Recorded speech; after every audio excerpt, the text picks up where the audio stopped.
Less দিয়ে যে কোনো পোশাকের হাতায় আপনি এইভাবে ডিজাইন করতে পারেন। তো ডিজাইনটি খুবই সুন্দর। এখানে হাতাটির অরিজিনাল মাপ থেকে 3 থেকে 3.5 ইঞ্চি আমাদেরকে বাড়তি করে নিতে হবে ডিজাইনটির জন্য।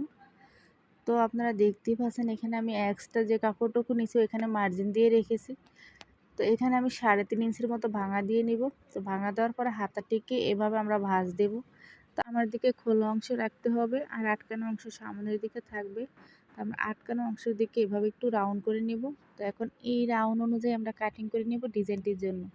তো যে আপুরা আমার ফেসবুক পেজে নতুন আছে আপুরা অবশ্যই পেজটি ফলো দিয়ে রাখবা। তো আমরা এখন রাউন্ড অনুযায়ী এভাবে সেলাই বসিয়ে দিব। তো হাতাটি ডিজাইন করা কিন্তু খুবই সহজ। তো এভাবে আমরা ডিজাইনটি উল্টিয়ে নিব। ভালোভাবে আমাদেরকে ফিনিশিং করে নিতে হবে যাতে লেস লাগানোর পরে ফিনিশিংটা ভালো আসে। রাউন্ড শেপ অনুযায়ী নিচে লেসটি রেখে আমরা সেলাই বসিয়ে দিব। এছাড়া এই রাউন্ড অংশে আমরা সুন্দরভাবে লেসটাকে ঘুরিয়ে সেলাই করব। তো রাউন্ড অংশে আমার কিন্তু লেস লাগানো শেষ। এখানেও আমরা স্টেপভাবে লেস লাগিয়ে নিব। তো যদি এখানে কাঁচা অংশ থাকে সেক্ষেত্রে মুড়িয়ে আমাদেরকে কিন্তু লেসের উপরে সেলাই বসিয়ে দিতে হবে, যেহেতু বাইরের অংশ এখানে।